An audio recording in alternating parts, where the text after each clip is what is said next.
The first video game film ever was the 1993 adaptation of Super Mario Bros. And no, it didn't look like this. It didn't even look like the cartoon. They chose to go with, something a little more interesting. All I'm gonna say is that Super Mario Bros. Set a standard for video game movies. A very low standard. Not quite F tier. I'm thinking more like Shadow Realm. There was literally nowhere to go but up, so our greatest minds in film banded together and came up with the next great video game adaptation. Double Dragon. That was their best idea. Double Dragon. Well, you don't even know what that is, do you? It's safe to say that video game movies would continue to struggle for the coming years until Paul W.S. Anderson came along, the godfather of video game movies, and he made sure that they would struggle for a little bit longer. Paul W.S. Anderson... I'm just gonna call him Paul because Jesus Christ. Paul directed a little film, you might have heard of it, called... This isn't Mario Brothers bad, but I'm gonna go ahead and call this one a guilty pleasure. Soon after the release of Mortal Kombat, we got the sequel, Mortal Kombat Annihilation, with the budget of $30 million. Twice the budget of a similar movie, you might have heard of it, Crouching Tiger, Hidden Dragon. Yes, this movie that's amazing and has amazing choreography was made for $15 million. And look, I understand that Annihilation has fantastic visual effects, which is why it costs twice as much as Crouching Tiger. So with that in mind, let's take a look at Mortal Kombat Annihilation.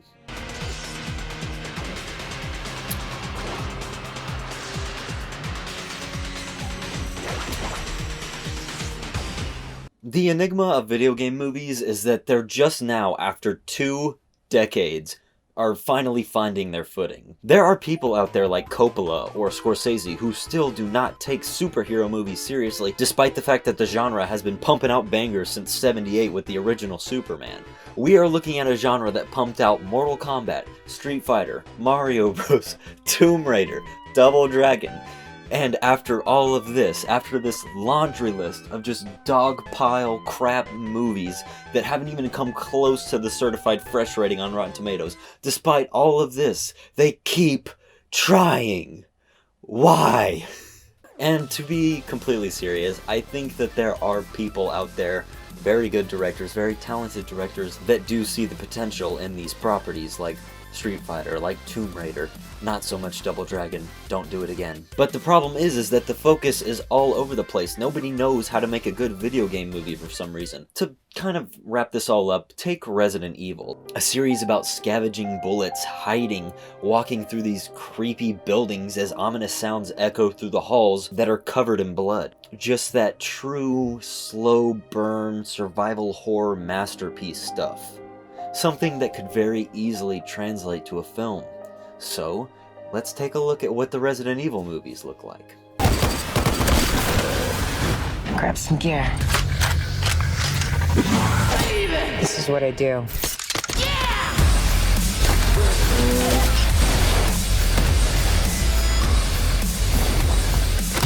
You see, this is my problem, because games are supposed to be highly entertaining with a ton of action, and keep the player from losing their mind due to boring cutscenes and monotonous gameplay, but the Resident Evil games are slow and thought-provoking, and they have these amazing puzzles and these crazy, creepy atmospheres. So this is where my question comes in. Where did Paul W.S., longest name ever, decide that this should look like this? Stories about our characters growing together and learning to work together to solve a common problem versus hot lady that shoots her way out of everything. And the reason I'm even making this video in the first place, ladies and gentlemen, is because I actually thought with my dumb brain that video game movies were on the right track. After Detective Pikachu and Sonic, which weren't terrible, they weren't amazing, they weren't like the Dark Knight of video game movies, but they were enjoyable. After those, I thought we had crossed the threshold, you know, we had made it to the bare minimum. But after I film this, I'm gonna be going to see Monster Hunter, directed by Paul W.S. Anderson, starring Mila Jovovich. Just picture in your mind what a Monster Hunter movie might look like. Now, Polly, play the Monster Hunter trailer for him.